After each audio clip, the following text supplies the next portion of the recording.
Howdy y'all, I want to show you a little video here of how you can resurrect some of your favorite microphones. Now, this is a pair of AKG C1000S microphones that have been some of my favorite microphones, and especially for mandolin over the years.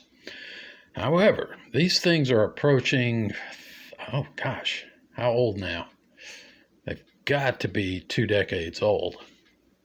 Anyway, the other day we opened one up and the tops just screw off like this.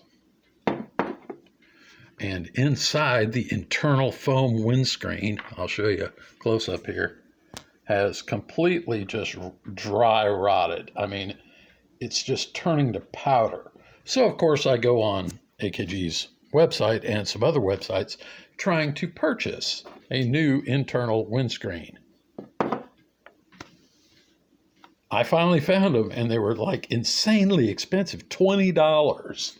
So I figured I could make my own. So I'm going to tell you how you can make your own. First thing you do is you find a block of foam, and a lot of times you'll find this stuff as packing material inside, you know, let's say you bought a mixer or whatever.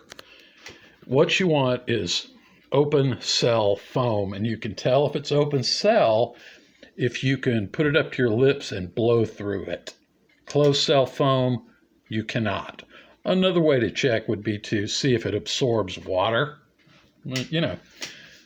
But if you can blow through it, it's open cell, and you want to find some fairly lightweight, very soft open cell foam like this. So I had a block of it laying around. I sliced it up on the bandsaw and made little 1/8 inch to 3/16 inch thick strips of it. Sorry for the bad camera work here. Then what you do is you very carefully trim it and roll it into a cylinder like so, so that what you want is that it fits around. Let me put this where it'll. You want it so that it will fit around the capsule loosely, just barely loosely around the capsule.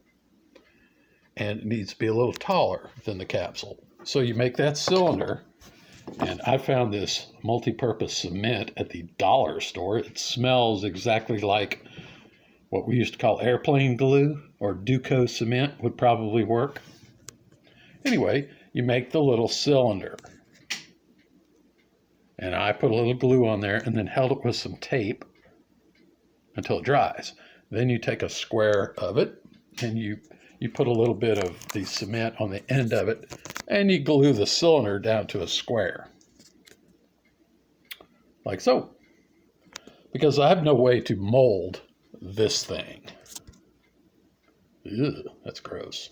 So anyway, all I'm going to do is when these little guys are dry, I'm going to take my scissors and I'm going to carefully trim around that bottom square until it's a circle. Then I'm going to gently pull the tape off. It'll probably fall off on its own.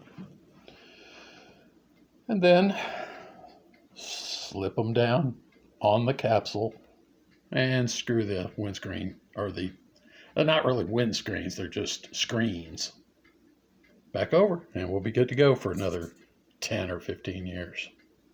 So that's how you can manufacture your own internal windscreen.